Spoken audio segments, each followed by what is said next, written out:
I'm delighted to introduce our Leonard M. Rieser Award recipient. The Rieser Award is a cornerstone of our Next Generation program, created to ensure that emerging voices have a trusted platform from which to address the world's existential challenges.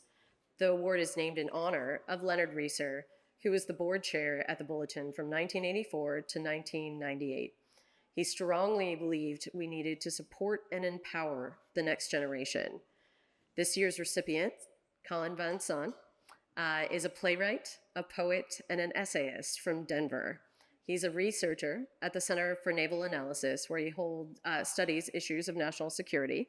He holds a bachelor in physics from Penn State and a master's in international security from the University of Denver.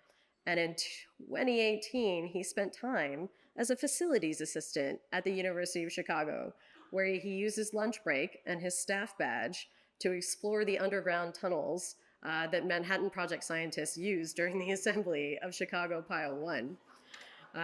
So he's here tonight, and in good company, I think, because of an article he wrote for us in 2024 titled Dispatches from a Nuclear Petting Zoo. It was a unique and creative take on his visit to Strategic Command in Omaha, Nebraska.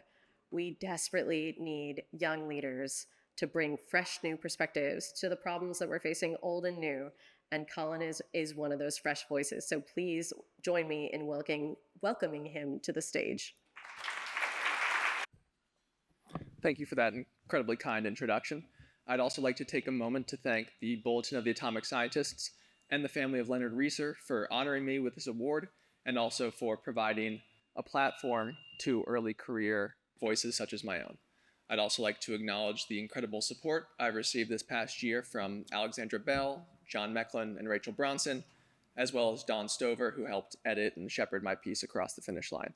Thank you all for your time and your support. And I'll also note that the opinions I express here are entirely my own and do not necessarily reflect those of my employer.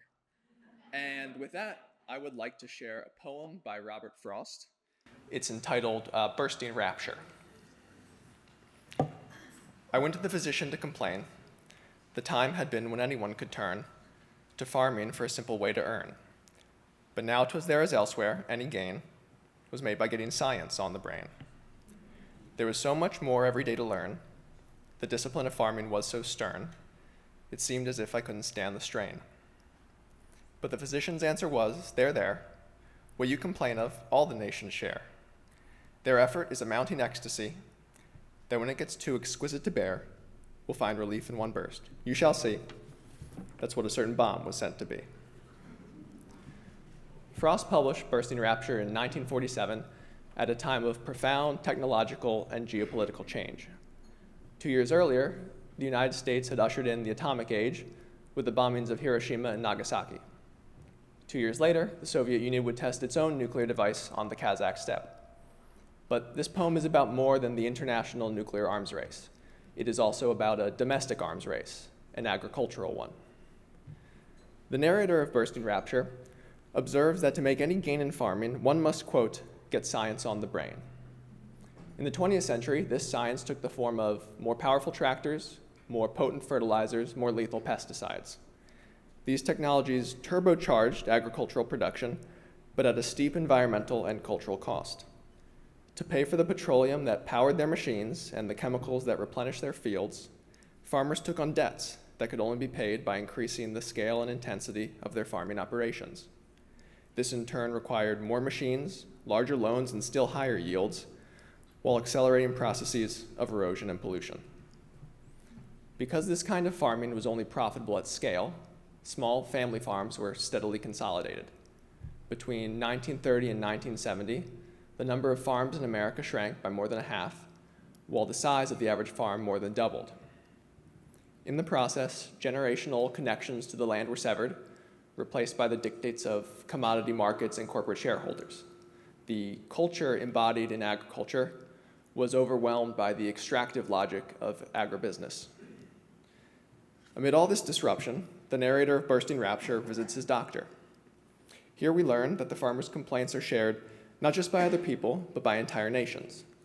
The whole world, the doctor informs us, is enthralled to a mounting ecstasy that when it gets too exquisite to bear, will find relief in one burst.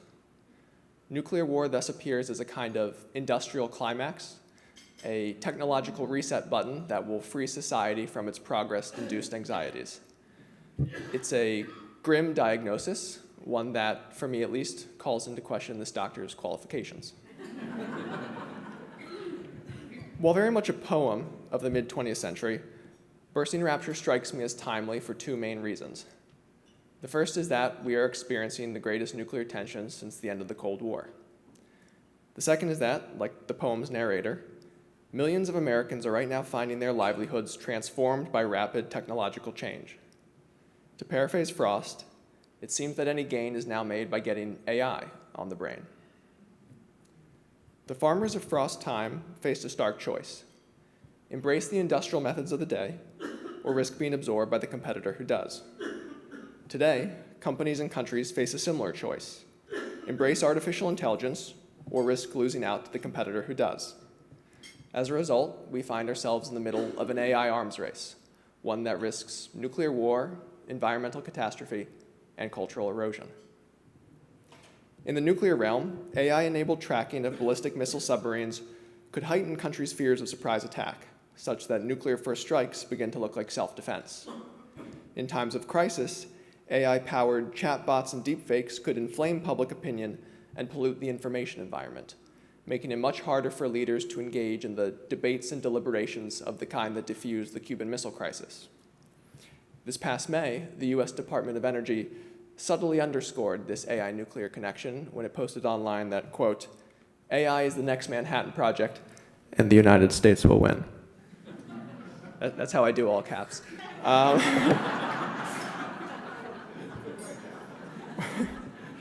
With its voracious appetite for energy and water, artificial intelligence also endangers the natural environment. Data centers already account for more than 4% of annual US electricity consumption. By 2028, this is set to climb as high as 12%, at which point US data centers will consume more electricity than the entire country of Canada. In the near term, the bulk of this demand growth will be met by natural gas, much of it supplied through water-intensive fracking. Meanwhile, the Trump administration has gutted funding for renewable energy and explicitly identified coal as a preferred way to power AI data centers. To solve the challenges posed by nuclear war and environmental change will require the full reservoir of human creativity and cultural wisdom.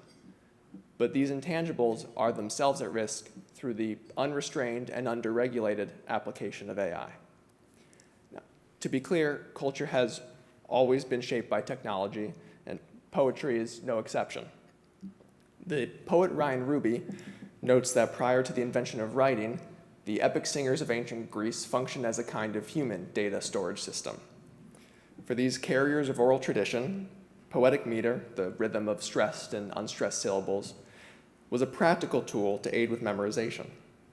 With the invention of the alphabet, poetry became a literary genre, though the earliest surviving poems written on papyrus bear none of the line breaks that modern readers associate with poetry. Those came later with the transition from scrolls to books. And it wasn't until the advent of the steam-powered printing press, which rendered the memorization of poetry unnecessary, that poets began to abandon meter and move to free verse. So poetry then has survived thousands of years of technological change. But will it survive the age of AI and the growing separation between the artist and the act of creation? As a writer myself, I have to acknowledge a certain amount of self-concern here. With every passing update to ChatGPT, I have a better sense of how the draft horse must have felt as it looked upon the tractor. But I do believe that more is at stake here than my own sense of professional identity. As generative AI writes more of our essays, our emails, and our wedding toasts, I find myself thinking of a quote by the Southern Gothic fiction writer Flannery O'Connor. "I write," O'Connor once said, "because I don't know what I think until I read what I say." As I see it, that is what we stand to lose when AI becomes habitual, our ability to recognize what we as individuals believe and value about our world. AI can and does produce novel insights, compelling content. But when we outsource inspiration, we risk the atrophy of our own imaginations. And given the sheer number of challenges we face today, I believe we need all the imagination we can get. Earlier, I referenced a Department of Energy post that likened AI to the Manhattan Project. While it's true that nuclear weapons and artificial intelligence are both technologies of immense power, the analogy is far from perfect. Nuclear weapons were birthed in secret towns like Oak Ridge and Los Alamos. 80 years on, they remain separated from public life by firewalls and barbed wire. AI, by contrast, is everywhere. It's in our schools, in our homes, in our pockets. This ubiquity poses novel risks, but it also presents an opportunity, the opportunity to use our discretion. If it's Friday night and you want to dine out, you can ask AI for a recommendation. You can also ask a friend. If your boss wants a summary of a 30-page report, you can certainly task that out to AI, or you could read it yourself. Not because you think you'll produce a better summary, but because some minor footnote or illustration might just spark the idea you've been waiting for. If you're a poet struggling with writer's block, you could ask AI to work up a first draft. Or you could take a break. You could shut your computer and go for a walk. The power of these decisions, trivial as they may seem, is that they remind us how enjoyable it can be to do the inconvenient thing, how empowering it can be to do the inefficient thing. By allowing us to exercise our individual agency, day-to-day abstentions like these are stepping stones to collective action. They prove that it is possible to put technology in its proper place. And what is AI's proper place? It's not on a pedestal, and it's not in the trash can. It's in a toolbox, because that is what AI is, a tool. And there's an old saying about tools, that when all you have is a hammer, everything begins to look like a nail. With AI at our fingertips, it is easy to look around and see a world of nails, of problems begging for algorithmic solutions. But the world is not made of nails. It is made of nuanced situations. Using AI to analyze medical imagery is not the same as using it to perform facial recognition. An AI system that automatically applies the brakes when a deer runs in front of your car is not the same as an AI system that automatically retaliates when it detects a nuclear detonation. In other words, context matters. That's why farmers plant different crops in different soils and different seasons. That's why Robert Frost situated nuclear war against the backdrop of rural industrialization. Whether you're crafting a poem or a policy, success requires an aliveness to context. And in order to cultivate that aliveness, it helps to look up from our devices now and then in order to see where it is that we're walking. Thank you.